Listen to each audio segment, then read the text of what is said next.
there's a lot worse you could watch. A lot of stuff that's probably not as inspiring and as moving as Shabbat with us. So we want to thank again everybody for being here. The guests that we have here tonight are not professional speakers on Israel. They never imagined 6 months ago that they'd be doing what they're doing now. They're coming here to us as they're spending about a month in the United States, here in California, also going to Florida, onto Florida. But this is something that most of us could never have imagined we'd have to be dealing with. Definitely, when I was there with a lot of you, actually, we were in Israel 2 trips this last year, and some of you who went on those trips, the Hertzbergs, the Wassermans, I'm going to leave out somebody who was on our trip, the Kivniks, staying right in front of me. Let's see who else. I think that's it for who went on these last trips. Oh, Randy, what am I talking about? Randy in the back. But I can't. Randy and Vern.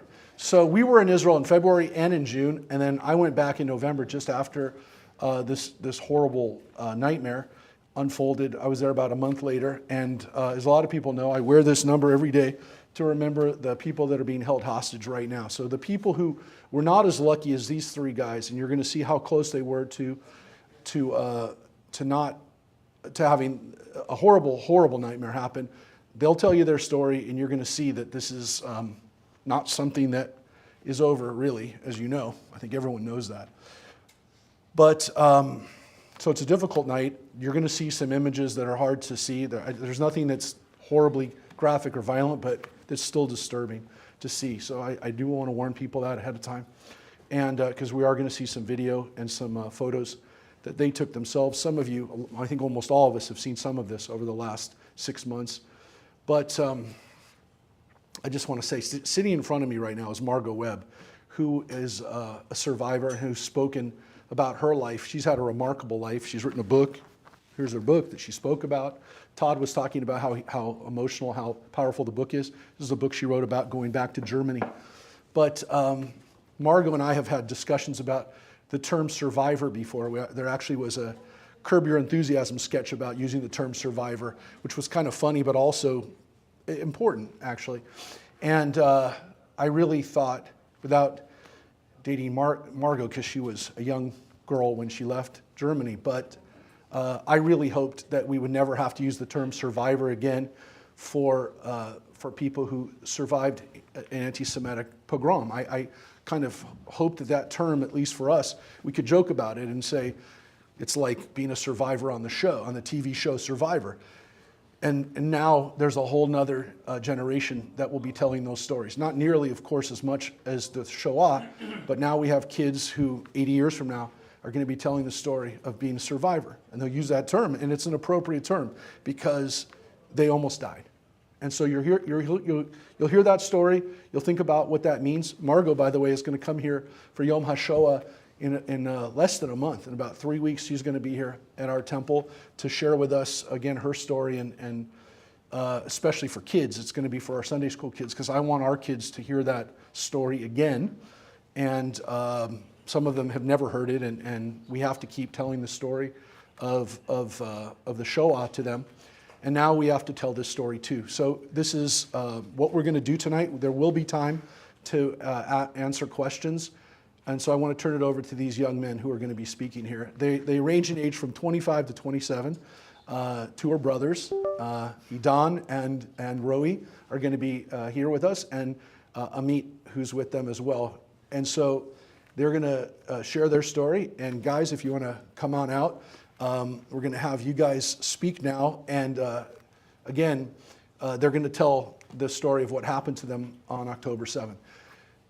I want to thank in advance, because she just got here, before we hear this story, I want to thank Susan Schmidt for making sure that we did this, because Susan saw some of the speakers that came to Eitz Chaim a few weeks ago out in Thousand Oaks, and that prompted us to be able to do that here. So I want to thank Susan and Karen Barnett, who's actually would have been here, but she's down under right now. She's in she's under the country, the world. She's in Australia. She's in Australia. Should have said that. Yeah, I said Richard's from Australia, so he's very excited for her.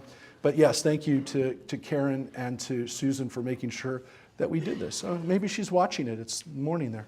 So anyways, thank you everyone for being here, and thank you to our guests who have a story to tell tonight, to Roy, to Idan, and to Amit. And I'm going to turn it over to them, and they're going to tell you their story. So again, I promise we'll have time to answer questions.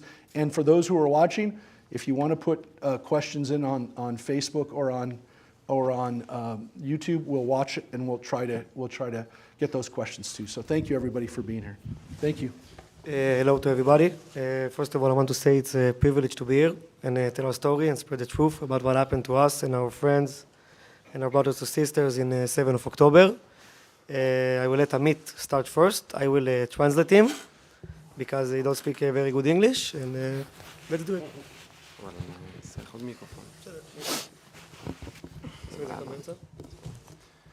Shalom. You can put Amit videos. שלום לכולם.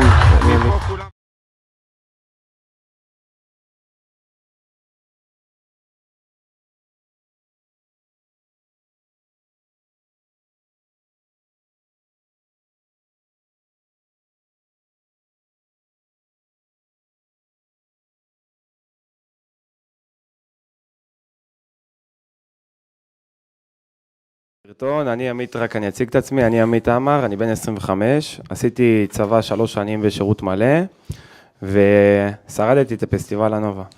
So he said that you already put the first video that you can show the beginning of the party that Amit took from his phone. I want to say that his name is Amit, he's 25 years old, from Elad in Israel, and he served in the army for 3 years. הלכנו למסיבה, משהו כמו 20 חברים, זה יצא בקיבוץ רעים, היינו שם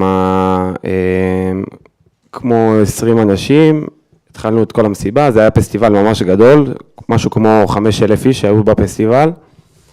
He said that he came to the party with like 20 friends that came to the party. It was a very big festival, like 4,000 people. over there in the קיבוץ רעים, near to the קיבוץ רעים. בשעה 6:29 התחילה מתקפת טילים, כל השמיים התחילו להיות אפורים. הבנו שהסיטואציה מאוד קשה, אנחנו גם היינו ממש קרובים לעזה, חשבנו שזה משהו שיחלוף, הטילים שיעברו ולקחנו את זה ברגיל, במובן מאליו. At 6:29, the missiles start to attack us, a lot of missiles in the air. He said that he and his friend don't really understand what's happening during all this time, and they were like pretty chill because, you know, in Israel we used to missile attack. This is part of our life. אני חזרתי לכל החברים שלי, בדיוק הם קיפלו את כל הציוד, היה בעלה כאוס מוחלט, אנשים התחילו לברוח עם כל הציוד שלהם לתוך הרכבים. אנחנו בחרנו להישאר משהו כמו חצי שעה כדי לחכות שהפקקים יעברו, ואז נצא כולם. Because of the chaos, he and his friends don't really manage to get out of the party area. So, and they also, like I said, they were pretty chill because we are used to missile attack. So they were stuck like over 1 hour until they get to the car. כשהגענו לכיוון הרכבים, עלינו על הרכב והתחלנו לחפש את כל החברים שלנו. התפצלנו ל4 רכבים, התחלנו בנסיעה, הגענו לאיזה כביש שהכביש הזה היה חסום בעצם. He and his friends split up to 4 cars, and they all this time try to escape from the area. כשהגענו לפקק הזה, לא ידענו בדיוק מה קורה שם, הסתכלנו לשמיים, כל השמיים היו אפורים, היה אזעקת צבע אדום בכל הזמן. אני בחרתי להמשיך לכיוון הפקק, לראות מה מתחיל הפקק, עדיין כאילו המצב לא היה ברור, חשבנו שזה רק טילים. He said that his car, the car he was inside, was not trying to escape, and they were going to the traffic jam and see if they can help to other people over there, to escape. כשהגעתי לכניסה של הפקק, התחלתי לראות בכמה רכבים שירועים, עם חורים ממש גדולים ברכב, והיה שם בעלה מאוד גדולה, רצו אליי כמו 100 אנשים, והתחילו להגיד לי, תברח, יש מחבלים. אני החלטתי להישאר ולנסות לראות מה אני יכול לעזור במצב, כי ככה לימדו אותי בצבא. During this time, this was the first time that he saw cars with bullets all inside of them, and he understand that something happening. He said that a lot of people start to run towards him and start to yell him. And the first time he hear it, terrorist escape, and keep going. וכמה שוטרים עצרו אותי שם, אמרו לי, תברח על החיים שלך, יש פה כמות מחבלים. בהתחלה אנחנו רגילים, כאילו היה מצבים כאלו בארץ, התרגלנו ל3-10 מחבלים, לא ידענו שזה הכמות שמגיע. אני בחרתי להישאר, וראיתי שם 3 חברים שהיו איתי, שזה דניאל שרבי, יוסף חיים אוחנה, שהוא עכשיו בעזה, ונריה שרבי. He said that because the terrorist was already started chasing him and the police officer told him to escape, but he and his friend Daniel Sharabi and also one more friend, his name Yosef Chaim Ohana, that now is kidnapped in Gaza. So they stay over there and they just start to do tourniquets to people that got bullets from the terrorist. התחלנו לעשות חוסם עורקים לכל האנשים שהיו פצועים שם, היה שם 2 בחורות במצב קשה, שאחת מהן קיבלה ירייה ברגל ואחת בגב.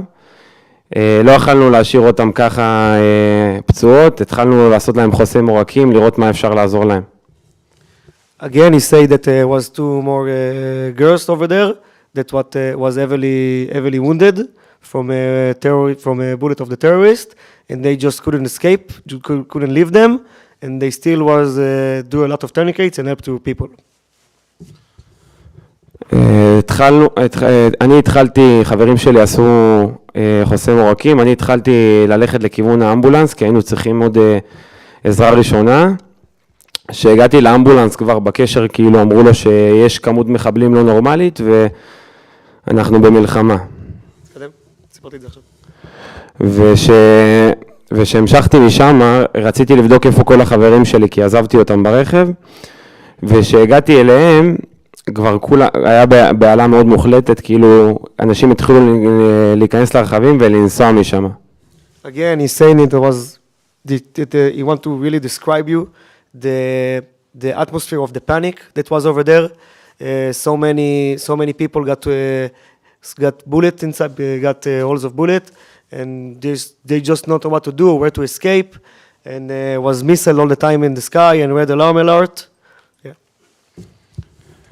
התחלנו בנסיעה לכיוון הבית, שמנו פשוט ווייז, באותו זמן גם הטרוריסטים פשוט הורידו את כל הקליטה באזור, אז כאילו אנחנו נכנסים לווייז, אנחנו רואים שאין קליטה, נכנסים ל-GPS, רואים שאין קליטה, אז לא היה לנו גם לאן לברוח, אז התחלנו פשוט לנסוע כמו משוגעים.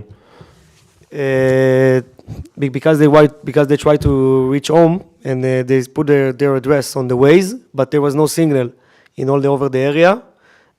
We don't know why there was no signal in the area, but they couldn't find the way to escape home because it was an open field, and it was like they just don't know the direction to the home.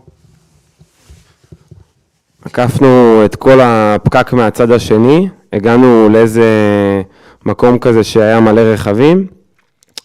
עכשיו אנחנו רואים משהו כמו 1,000 אנשים שרצים לכיוון שלנו, אומרים זהירות מחבלים, ואנחנו המשכנו ישר, משהו כמו 100 מטר, וגם מהצד הזה רצים אלינו משהו כמו 300 אנשים, ואומרים לנו זהירות מחבלים, הבנו שאנחנו באיזה נקודה כזה שאי אפשר לצאת ממנה. During this escape, that they are just driving without knowing where they're going, and all this time they were just tackled again and again with a lot of terrorists from every direction. There was like 3,000 terrorists that get inside to the Israeli border, and it was just, he said it was just crazy because every direction that you look, you see a terrorist, they trying to kill you and shoot at your car.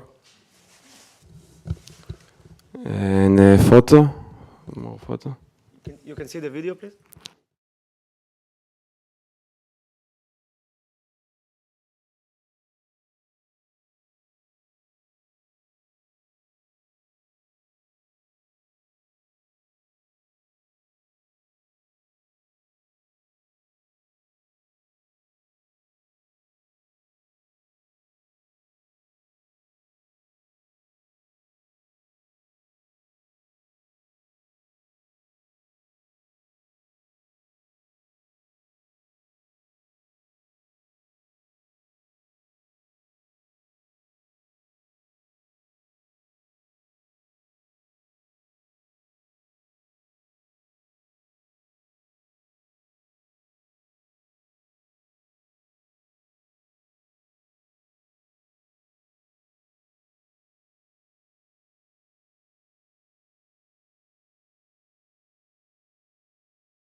היינו ברכב, זה רכב של 5 אנשים, היינו ברכב בתוך 12 אנשים, והעלינו כל מי שאנחנו יכלנו, פשוט היינו שם משהו כמו 5 בחורות ו7 גברים.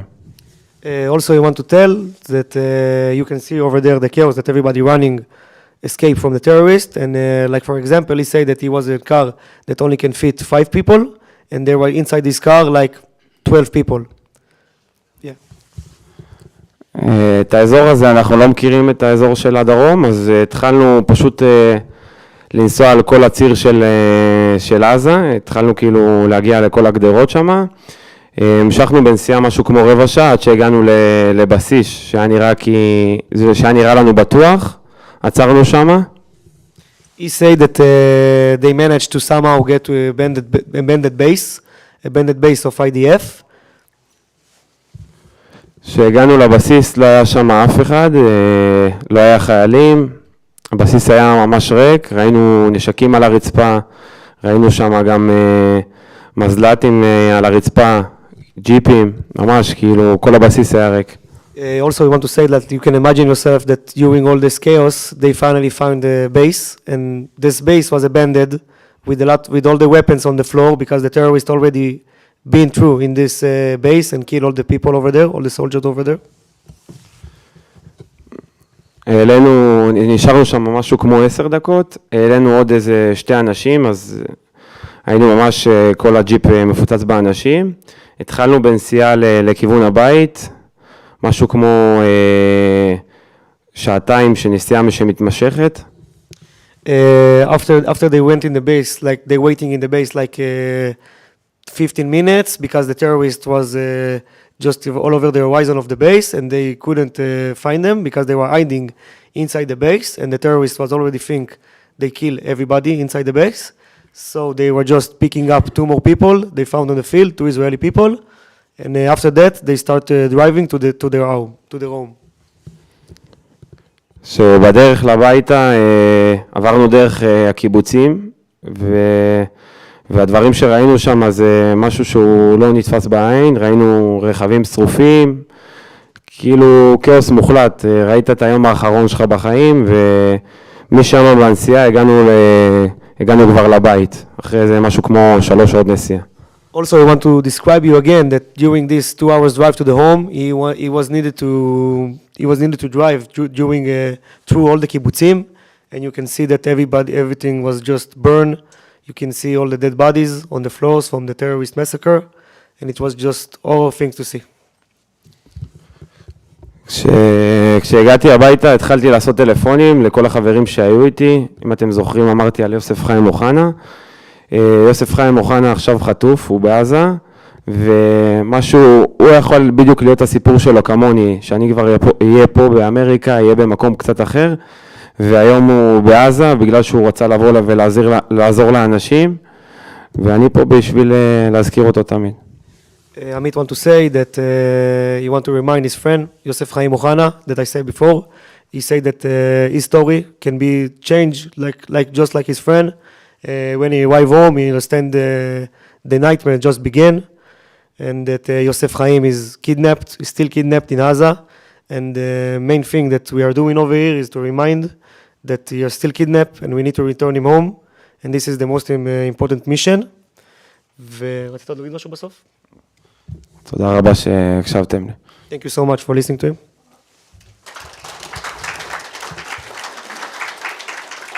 Okay, so now I'm going to tell my story. I'm here with my brother, my big brother Idan. I'm 24 years old, Idan is 26 years old. We are both live in Jerusalem. We both serve in the army. I was a combat fighter for 2 years in the Nachal Battalion. Idan over here was a combat driver, also in the Nachal Battalion. So, my story started midnight. It was a Simchat Torah holiday. We want to party, we want to celebrate. So me and Idan decided to go to a party because we work very hard in Israel. So it's about time to celebrate the holiday.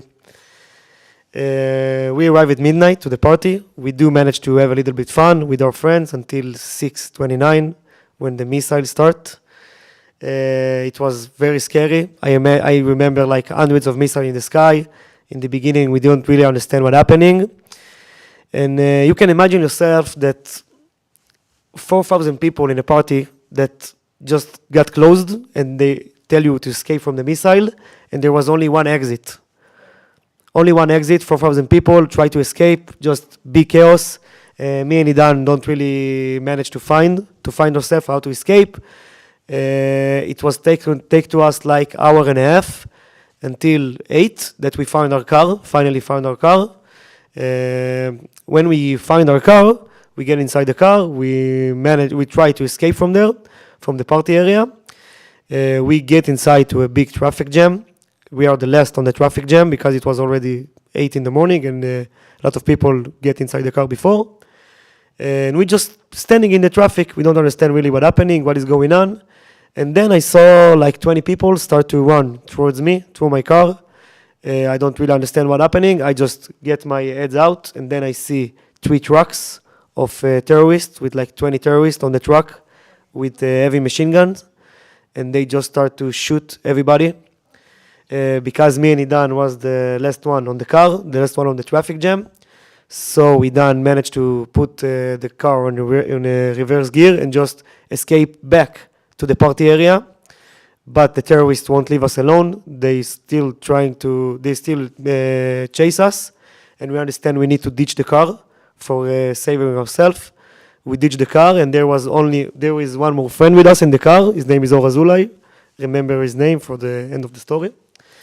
So me and Idan ditch the car and we understand that we need to start running and start to escape. So we just start to run to the opposite side. Me and Idan start to run to the Gaza border. I run like 30 minutes straight without stopping. That terrorist chasing after me. And it was just horrible because all this time I just understand this is probably the last second that I'm gonna live. I saw people get shot near to me and just fall to their death. You can see the first photo of me when I'm just starting, when I'm inside the car and don't really understand what's happening.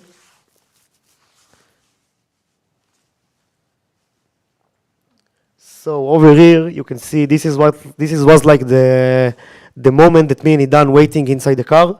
You can see that there's already wounded people over there.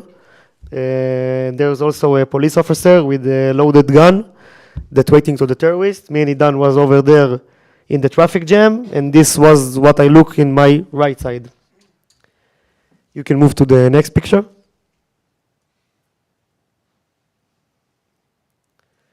Now, this is when we already ditch the car and start to run towards the border. You can see that we're running with people are already wounded because, for example, this man, I don't know this man, but he just got shot like from nowhere. The terrorist just shot at him. So, but we need to escape. So I just do him the fastest tourniquet that I can think about it, something that I found on the floor, and we just kept to run towards the border. Now, during this running to the border, I thought that Idan was with me all this time. I just run without look back, and then the first time I look back, I can tell that my big brother doesn't with me. Idan, you want to tell what happened to you during this time? Yes. So in In this time, I've been in a situation that I saw everybody running, and I see a lot of girls stay there, don't freeze. They freeze. So I wait.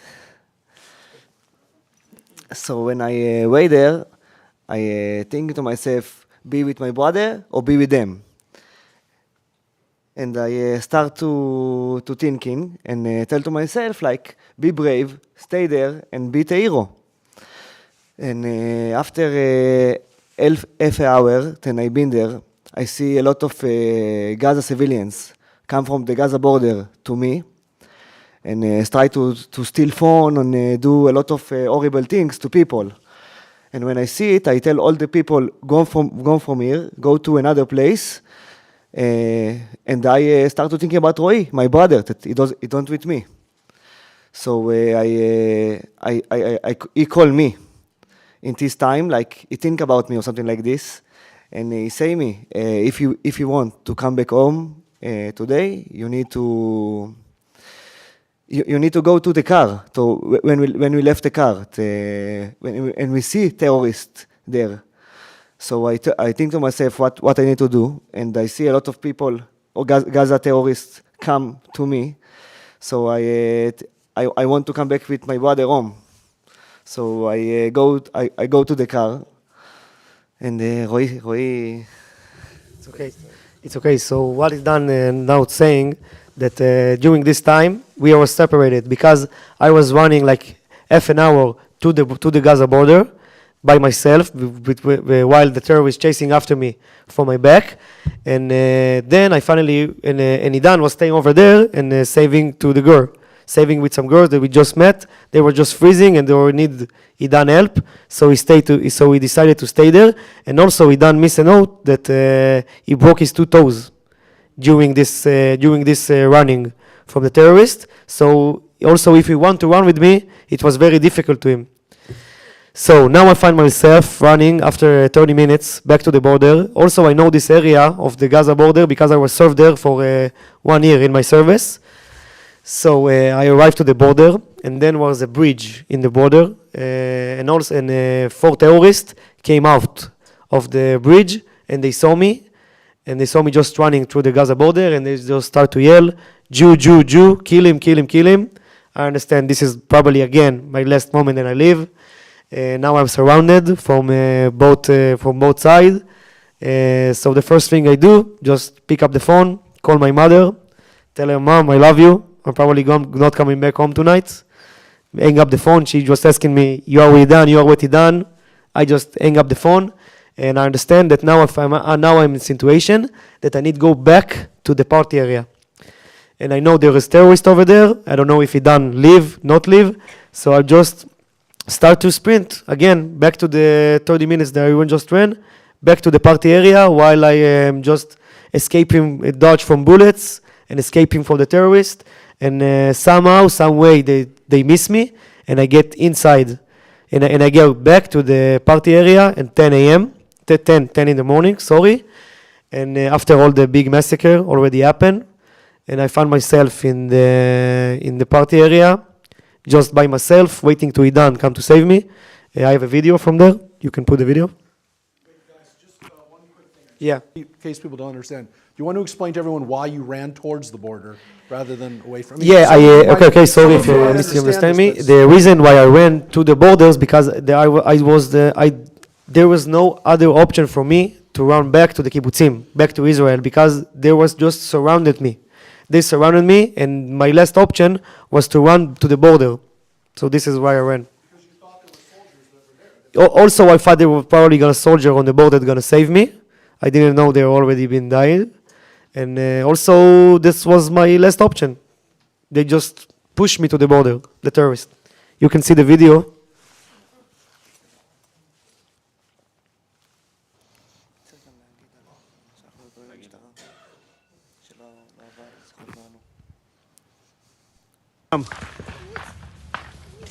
This is the video of the escaping.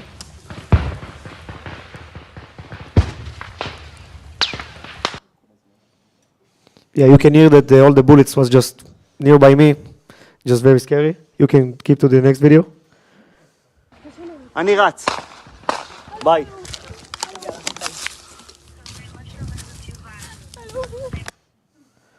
Also to the next video.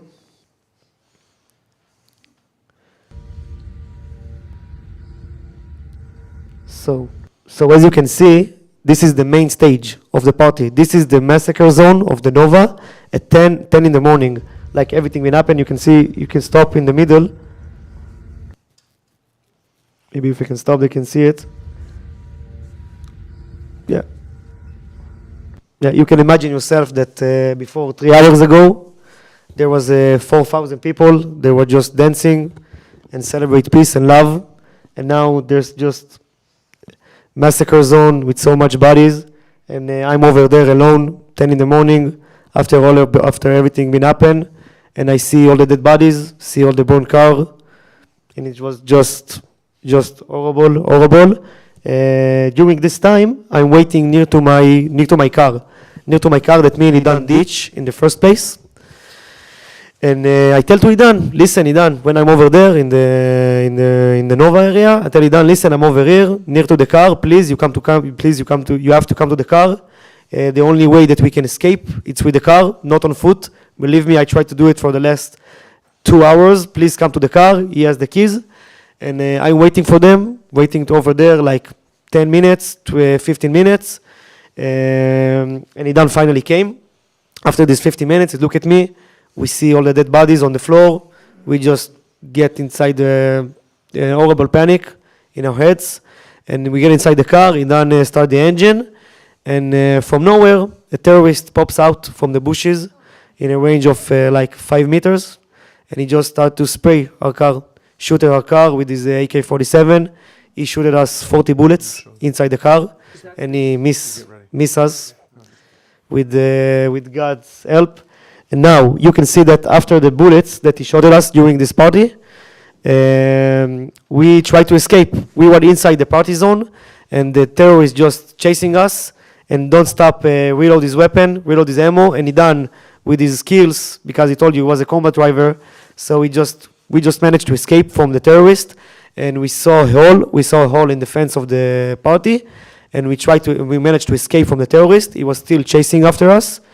During this escape from the fence of the Nova area, we noticed IDF soldier. You can see the IDF soldier over there. The black smoke in the horizon, this is the party area. All this is the bushes. This is our car. And the terrorist was just inside the trees. They're still chasing us. So I just opened the car. You can see that only one door is open. Only the left door, and I opened the door and I just start to yell to this person that I didn't know if it's terrorist, if it's a soldier, because you see he have a AK-47. He just take it from a dead terrorist, the weapon. I just start to yell him, terrorist, backfire, I'm Israeli, kill the terrorist. And he just start to shoot him, and he killed the terrorist that's chasing after us. And then we see in the horizon the tank. We get to the tank. When we get to the tank, it was just horrible because it was open field. The tank was already being exploded by RPGs of the terrorists. There was 4 IDF soldiers dead inside the tank. Yeah, we escape. We find a shelter, we found a shelter in this tank, but not inside the tank, just surrounding the tank. There was like 30 person over there. A lot of them heavily wounded, people with no hand, people with no leg from the explosion. And also, what I want to explain to describe you, that because it was an open field over there, and there was terrorists from all over the direction, all over the horizon, so we just become a target for them. We become a target. So they won't stop shooting at us, RPG, sniper, grenade. Also during this time in the tank, me and Idan lost our hearing in our left ear from the explosion. We both don't hear in our left ear. Also Amit, during the explosion, in a different story, also lost his hearing, like 70% of his hearing from all the explosion. You can maybe show the video of the tank. Just the next, I will explain the videos and the photos.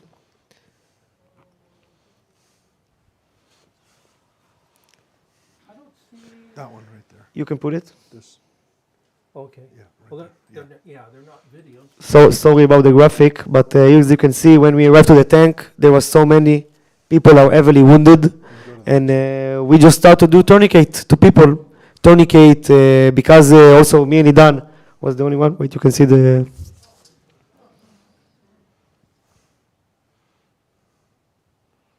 There is no audio.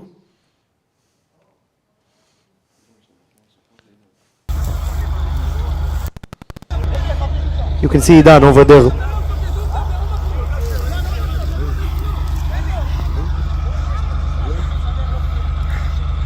הקטע? למה?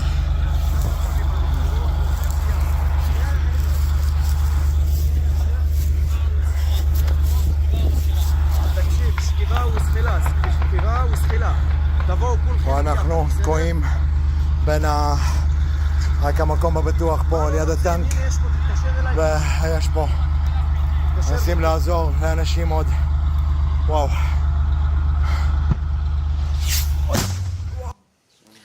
You can hear in the end the RPG. It was like that for so many times. Also here you can see the car. When I tell you that me and Idan were inside the car, and the terrorists that shot at us, you can see the bullets. It was just a miracle. Imagine yourself that me and Idan inside the car, and this is where the bullets hit us, where we were inside. Yeah, you see it's very close to the fuel gauge. It's just a miracle. I don't have nothing else to say. Only God save us. You can see this is the photos of the car after the terrorists shot at us. So I keep going the story. So we were in the tank like 5 hours. 5 hours after that we made to the tank. A lot of people still were just dying over there, and we just waiting to the army come to save us. After 5 hours of fighting with the terrorists, we just take the weapons from the dead bodies inside the tank and just start to fight with the terrorists and don't let them to come to us. Don't let them come near to us. Just, I don't know how to say it in English, just don't let them come to us. We've been there 5 hours, and finally the evacuate force is come to save us. Me and Idan get inside the evacuate force. And then, if you remember, I tell you that in the beginning, we came with another friend. His name is Or Azulay. We get inside the car, and then I get a surprise phone call from a friend that I thought he's already been murdered. And he tell me, Roy, listen, Idan hear you? I said, yes, I'm alive. I don't know where I am. I run like hours straight. I send you my location. I have only 1% in my phone. You have to come save me. There is a terrorist chasing after me. Please come save me. Me and Idan look on each other's eyes. I say, okay, we don't coming back home without our friend, and we're going to save him. I'm going to ask who is the commander of the evacuate force. I speak with him. I'm showing him his location, and he say to me, listen, if it's there, it's probably already dead. I tell him no. I just speak with him, but his phone is already been died. So it was like a weird situation. We don't know what to do if we go to save him, but we have his location. So me and Idan just say to commander, listen, we don't want to escape from here, from the tank. Just save whoever you can.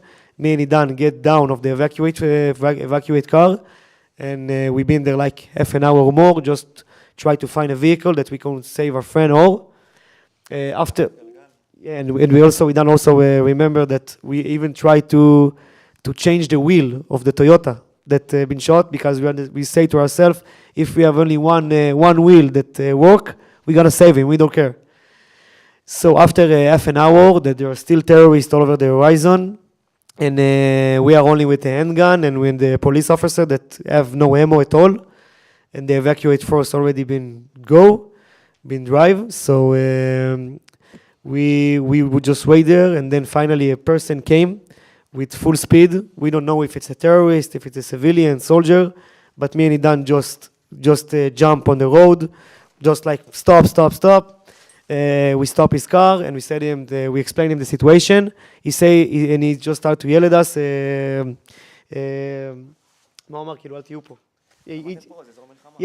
just started to yell at us, don't be here, it's an area war. We say, we know, we need to save our friend. If you can help us, you can help us. If no, just keep going. We don't care, we're gonna save you all. And after 10 minutes of convince him, He finally convinced to do it. We get inside to this car. We put the location of Or. It was 12 minutes drive from Re'im towards Gaza. Yeah, so it was just crazy drive during this 12 drive. And also, it wasn't just a road, like build road. It was only field with the ups and down, just very awful to drive. We drove like, I think, to my opinion, like 150 kilometers per hour.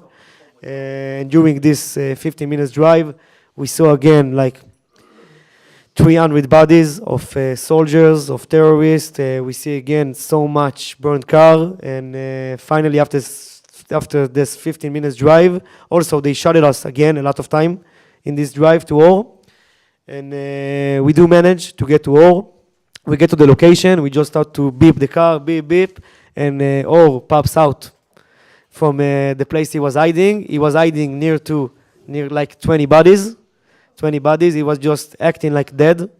So I was at the beginning. I thought he's already dead. So he just pops out. He get inside our car, and say, "I can't believe that you actually came to save me. I thought you give up on me." We said to him, "Never. We're not gonna give up with you. You are like our family." We get inside of the car. We drive to the nearest kibbutz. When we arrive to the nearest kibbutz, we finally understand that it was not only the Nova massacre, it was a whole war all over the south, all over Israel. We start to speak with police officers. They understand us. They start to explain us the situation. We see just hundreds of ambulance came. We see again a lot of dead bodies of soldiers. They were just piled them up in the side because there was too much. And also the missiles won't stop all over this time, all over this 16 hours, don't stop 1 second the bullet or the missile. And we get it, and we understand that we need to escape from the south ASAP, just escape from the south. Me and Idan just look in each other's eyes again with Or and say, let's just start to run towards Jerusalem. We start to run on the freeway, just sprinting to Jerusalem. Again, I call my mom, tell her, "Mom, I'm alive. Calm, be calm, I'm alive. Almost, I'm now escaping to Jerusalem." Also call to my big brother, Eyal, and tell him to come to save me. We ran like another 20 minutes until it was, again, a red alarm, and the missile just exploded like 20 meters in our range from us. And we just knock on somebody's house. It was a very nice woman that was Shomeret Shabbat. She was saved the Shabbat, so she didn't understand really what happening at all. We just knock on her door, explain the situation, tell her we are from the party. She said, like, which party? I don't understand what happening. Explain me. She said, like, with the blood stings all over her clothes, sweaty, just panic, traumatic. She gave us water. This was the first time I opened the TV at our house, and I see 200 dead bodies, attack on Israel on war, and I said to her, I saw a lot of more than 200 bodies, and we've been there like 1 more hour, just hiding in our shelter with our family, and it was just terrible again, because when we see the news, the name was called Kibbutz Gilad, and we saw terrorists in Kibbutz Gilad in the news. So you can imagine yourself, it just won't stop. All these hours, I find myself just all the time in panic, all the time in a war and fighting. It was just terrible. And also the missile don't stop for a second again. After that, my big brother came to save me, like at 11 p.m. He finally came. And we escaped to Jerusalem with his car. But now, when we arrived to Jerusalem, first time to our house, we understand that the nightmare has just begun. We start to get the news from all our friends that got kidnapped from the party. We see all the videos in Telegram of the terrorists. They were filming in GoPro. I lost 11 friends in this party. I've been in 11 funerals after this party. Me and Idan have a friend. His name is Elia Cohen. He's still kidnapped in Gaza. We don't know if it's alive, he's sleeping, he's eating. We just don't know what happened to him. And it was just terrible. But the message that I want to bring to you, all of you, that the terrorists and the Hamas and the 7th of October, they trying to do it to separate us, to separate the Jewish people. And the only thing they did, they only make us more united, only more united. And even though what happened to me, I say that I'm proud to be Jew. I'm proud to be Israeli, and this is the message that I want to bring to every one of you, each one of you. You heard my story, you heard Amit's story, Idan's story.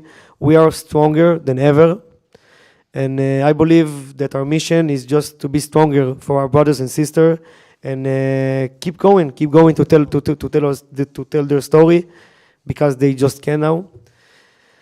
And yeah, and Idan also says something important. We are educated since we are born in Israel, and also all the Jewish people to love.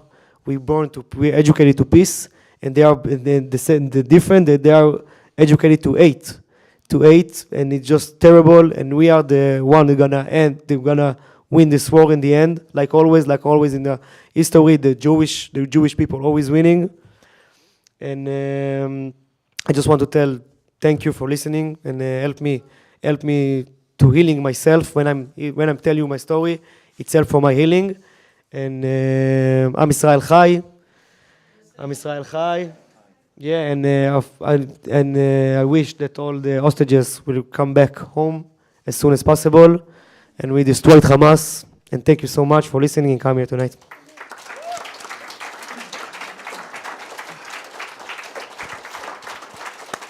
Thank you, guys. So Thank you. we'll take some questions. Again, I wanted you to hear a little clarification of what happened. So, yeah, I don't know why it's. No, it's on.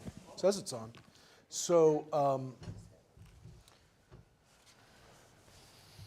a couple of things, obviously, that you heard were because of their army preparation as young people, they were a little bit more prepared to deal with this than unfortunately, I mean, I have kids the same age, so I think about what my kids would have done in a situation like this.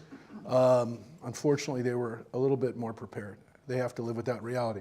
But I also want to make sure you all heard something that was very clear.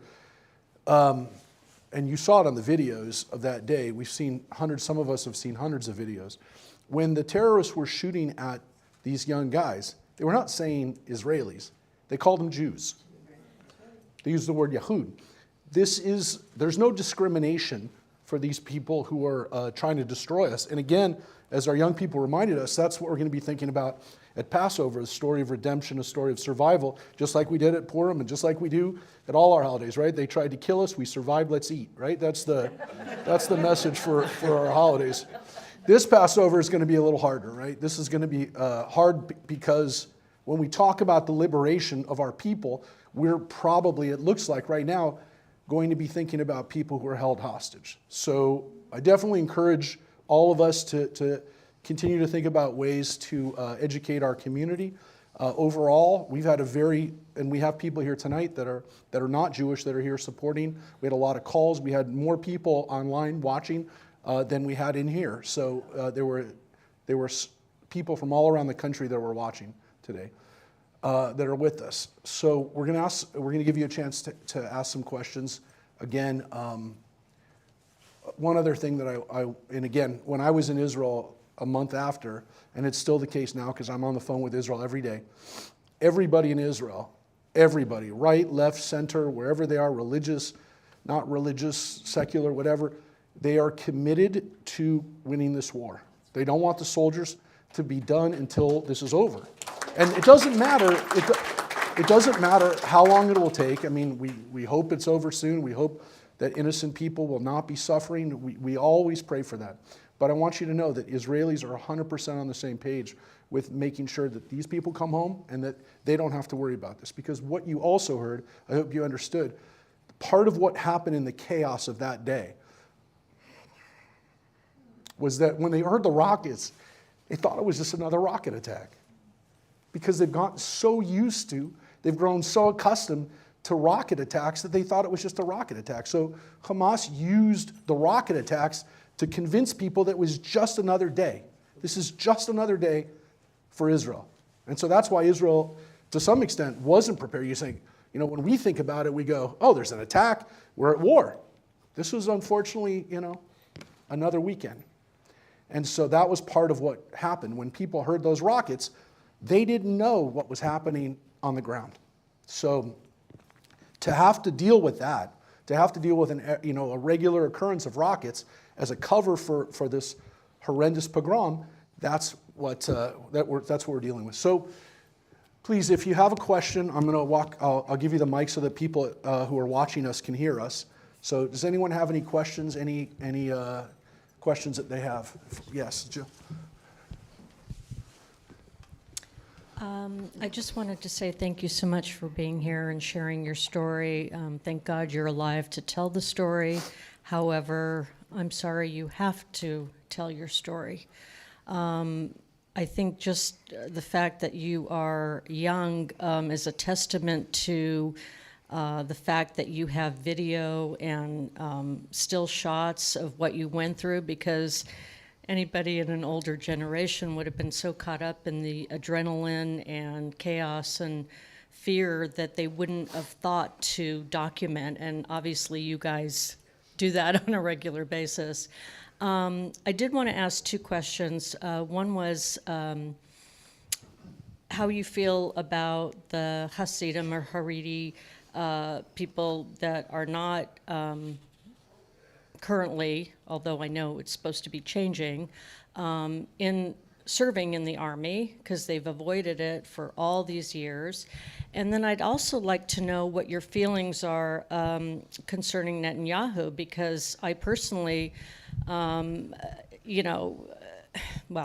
without getting too political, I'm not a big fan, but I also believe that there is drawing a blank on the word, sorry, but he's committed to getting rid of Hamas, if that is even possible.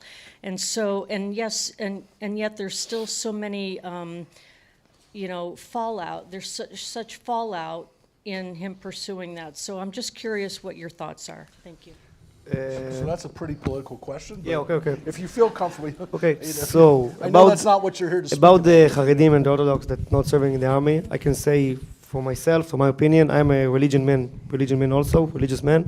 and I serve in the military. I was serving 3 years, also Idan served 3 years.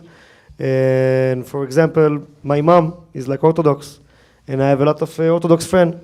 And I believe that also what they do, it's also help to our Jewish country.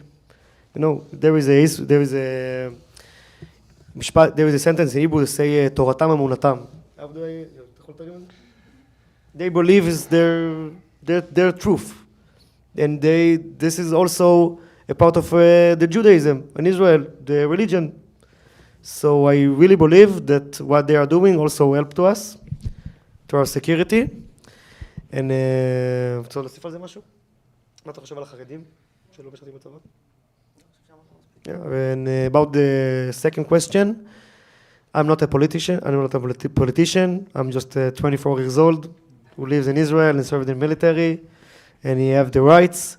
I do believe there was huge scandal over here, and it's horrible, and it's happened on Netanyahu shifts, and someone need to take responsibility of this, and this is what I have to say about it.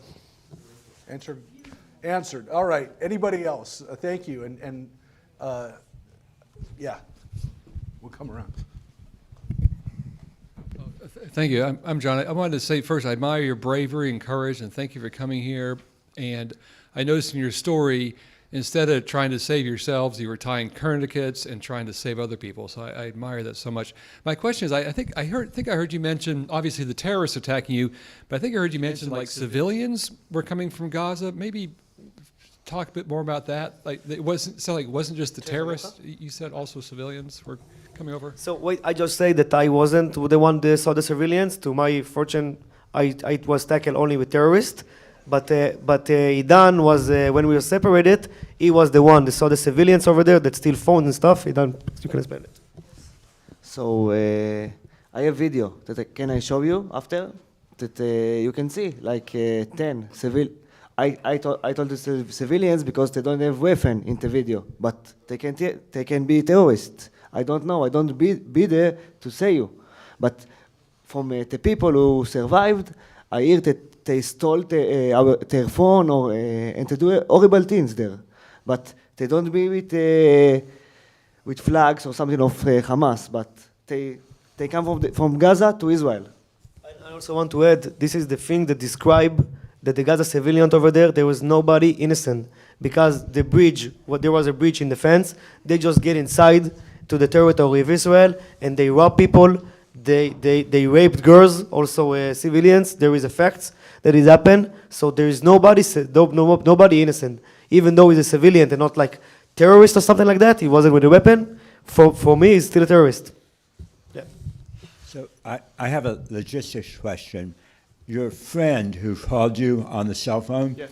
How did you find him? Was there, how do you know his location? So when he called to me, the last phone call, he was telling to me, Roy, I have only 1% in my phone. I send you my location. Please come to save me. I'm staying in this location. Come to save me. And this phone was dead in the same minute. So it was like just God's plan that we're gonna save him. You knew where he was. Yeah, I have the accurate location.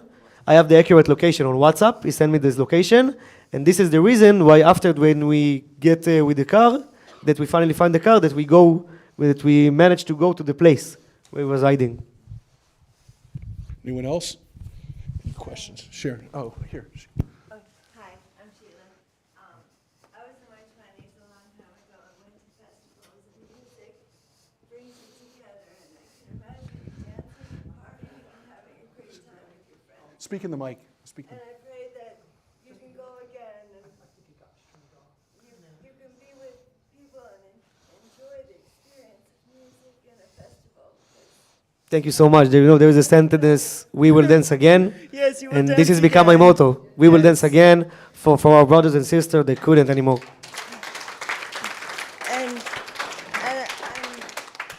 I'm grateful to hear how all the Jews come together, you know, and it's similar here in America. We're all together, we're all here for you, and we pray for you, and we love you. Thank you so much. I appreciate it. Thank you. Sharon. Hi, my name is Sharon, and thank you so much for sharing your story with us. I was with the group with the rabbi that went to Israel in June. It was our first trip and the trip of a lifetime. Just being there felt like home. It was transformative.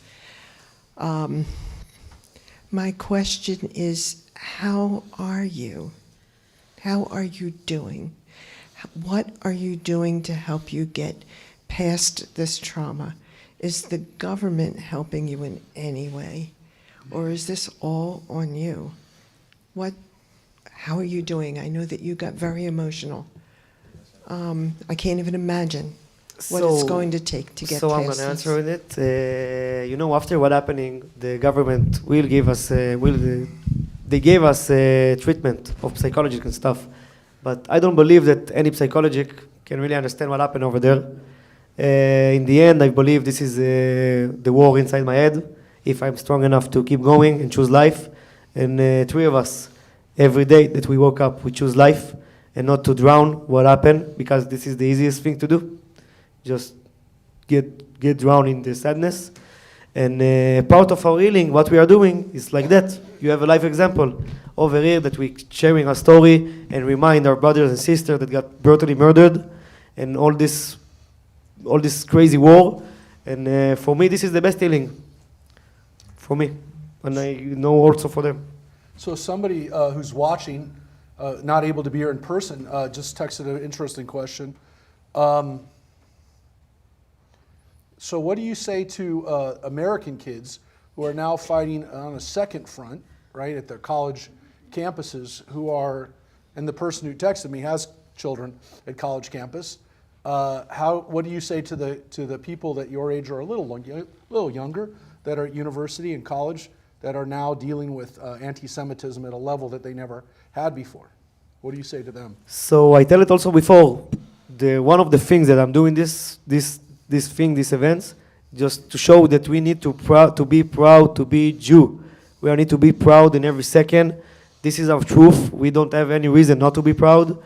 And they just need to give him the facts. Give him the facts. We need to fight. We need to do better explanation. Also, if it's worse, also if it's taking us a cost. And this is what I have to say about it. Any other questions? Oh, Marcia, way in the back there. All right, it's okay. I wasn't going to say anything because I really am here to listen and to learn from you. And to be thankful for people like you, that you've done what you've done. I went to Israel in 1979. I was very, very young, with a backpack on my shoulder from the United States, traveling all over. And I was on kibbutz Regavim, and I guess it was considered at that time a poor kibbutz, but we experienced blackouts and, risks, and that was in 1979. My brother had traveled to Israel several times and was there during the Yom Kippur War, and he worked on the farms because everybody went to fight. We have plenty of friends and family who we communicate in Israel all the time. I've worked with special needs kids, and they were high school kids. And I took a trip to Washington, D.C. with my father, who was a World War II veteran. And I came back to tell our story of my honors of my father from fighting in World War II. And these kids pretty much laughed at us. It was not serious. And these are 18-year-old, ready to go off to college children. And I often wonder, I've raised 3 very strong, very, very good gentlemen, wonderful men. But you guys bring with you, I just don't even know how to explain it. You bring with you strength. You bring with you love. Will you ever get over this? No. It's going to be with you forever. But I pray every day. I watch Israel 24 almost every day. And I don't understand any of this because you didn't do anything. And you were brutally attacked. You did nothing. And when I'm hearing people here now that are kind of being mean and saying Israel's causing these problems, or, Hamas, or the people that are hurt, I don't understand this because you've done nothing. You've gone to have a fun afternoon and evening. I didn't understand your timeline. Was it an attack at 6 o'clock in the morning? Yeah, it started 6:29, the missiles attack, and after that, they breached to the Israeli territory, 3,000 terrorists, and they get inside the kibbutzim and kill women, children, and a lot of innocent people. And so people just stayed all night long there. It was going to go on for a while. This was going to be a long Sorry, I didn't. The festival is going all night. Yeah, no, the festival started midnight, and it was stopped at 6:29 because of the missiles. No, I understand. It was supposed to keep going. Keep going. God bless you. Thank you so much. I appreciate it. You're amazing. Thank you. Hi, I'm Ariella. I just thank you so much for being here and sharing your story. It's very easy to feel helpless over here since there's not much we can do. Is there anything that you can suggest, or that your friends or your family or the government there, that they would like for us to do? Like, how can we show support other than online and showing up and talking to our friends and anybody who will listen? But do you have any suggestions of what we can do? So I have a sentence that I believe that after the October 7, every Jew has to need to be a story how we help to change the world. Every Jew, no matter where, no matter when. I understand it's difficult over here to do it because in the end you speak with your community that already know the truth. So it's difficult. I understand what you say. Maybe to help people in Israel, donate to people to Israel, donate to the army. יש לכם רעיונות איך אפשר לעזור? Yeah, this is what I can say. to my opinion, even to help us, you know, if you think that our cause is good. So we want to reach how many people that we can. And we do it. We've been already in Nevada, we've been already in Florida, now we're in California, and we want to keep going with this event, full power. So if you think like this is a good cause, this is something you can help. And also I give you more ideas. Thank you.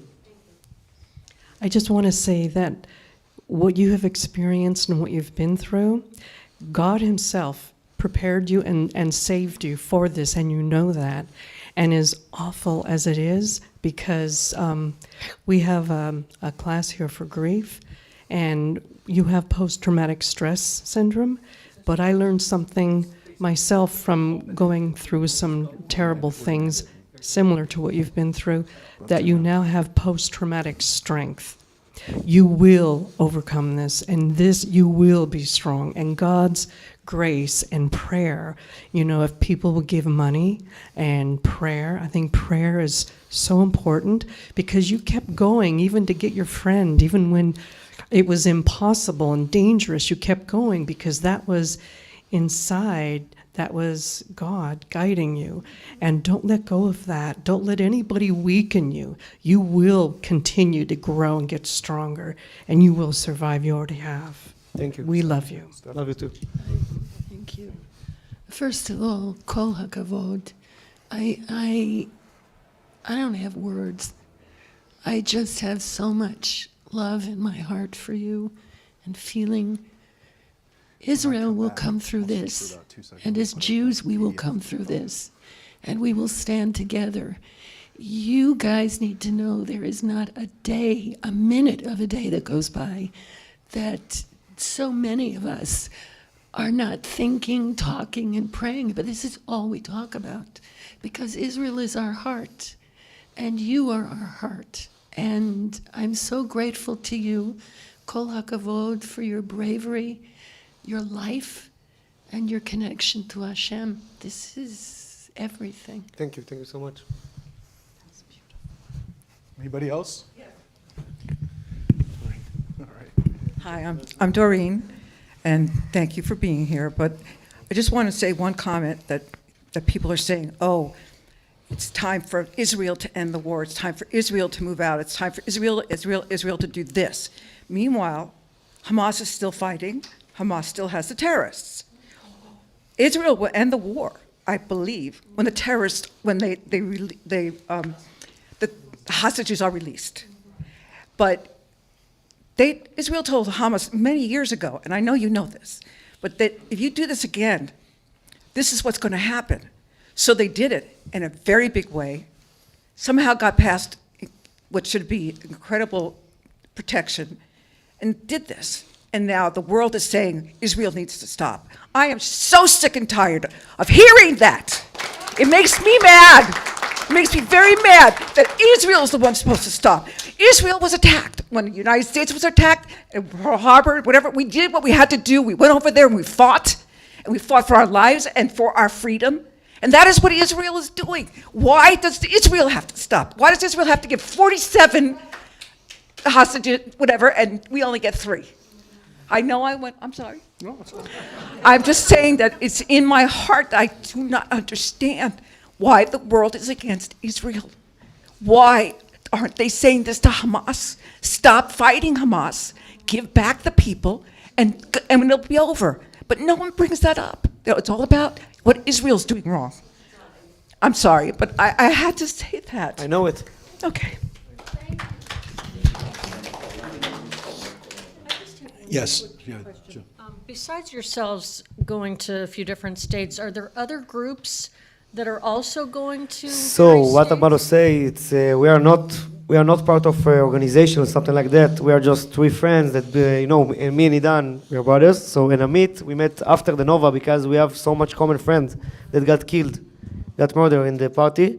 So the bond has become strong. So I say it again, we are not organization. We are not something even similar to that. We are just 3 people that want to spread the truth and tell our story for healing myself and keep going. Yeah, and keep going with our life and choose life.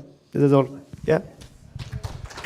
So we have the QR code there. Again, the American who organized this, Sarah Cohen, is collecting the funds through Venmo. It all goes back to them while they're here to help them on their journey around the country. There's also a basket there if you want to leave cash or a check. You can make it out to Temple Beth Ami if you have a check. But I want to say that tonight, because we talked about the significance of this, what it means to be here and to pray, right? And to also, because this is a Beit Knesset, this is a house of assembly, a place where people gather, but it's also a Beit Tefillah. This is also a place of prayer. So we're going to do something right now that I haven't had a chance to do, or we haven't had a chance to do exactly here. But I'm going to ask these young gentlemen whose, their Hebrew's far better than mine. Michael, if you want to post that up now. We have a prayer. People say we have a prayer, right? This is the Gomel prayer. So for people who know what this prayer is, this is a prayer that we say after we survive something. So there is a prayer, God forbid you get in an accident, or if you come into contact with a situation where you say, thank God I survived, right? So we pray for these young people, for their families, for the people who are also, most importantly, who are being held right now for over 6 months. So men, women, and children that have been held. So for these young people who did survive, we're going to do something now. We actually say a prayer, the Gomel prayer with them. And our response is at the bottom there. It's in Hebrew, and you can see we'll say it in Hebrew and in English. This is something that you might not have had the opportunity to do, which is to bench Gomel, to say Gomel with people who survived death 6 months ago. So this is the way we're going to conclude tonight, and again, to do a prayer, because this is a house of prayer. So have you guys had a chance to do this with anybody yet? No, but I know the day after, but have you had a chance to do this in America yet? No, not yet. So we're going to do it here. So whatever we can do, however we pray, however we help, especially in the way that we remind our friends and neighbors what's going on right now.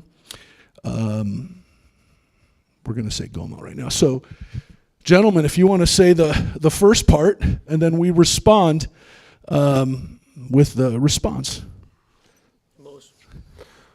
ברוך אתה אדוני אלוהינו מלך העולם, הגומל לחיים טובות שגמלני כל טוב. We praise you, and what they just said, we praise you, eternal God, sovereign of the universe, who bestows good things upon those who are committed, who has bestowed favor on me. And what we say, there you can see the part in italics, that's the Hebrew part, mi shegamalcha kol tov, hu gemalcha kol tov selah. May the one who has bestowed goodness upon you guys bestow favor on you forever. Amen. So thank you, everybody, for coming out here tonight, for benching Gomel, for saying a prayer for these young guys. So we hope it continues as part of your healing, as part of your journey, and that you remember this stop here tonight. And thank you, Sheila. Sheila brought some snacks. If people want to sit around and talk to these guys individually, if you want to take a moment to talk with them, please do that too. But again, thank you to Roe and Don.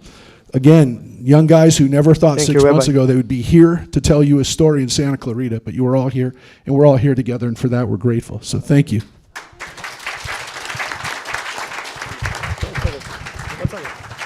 What's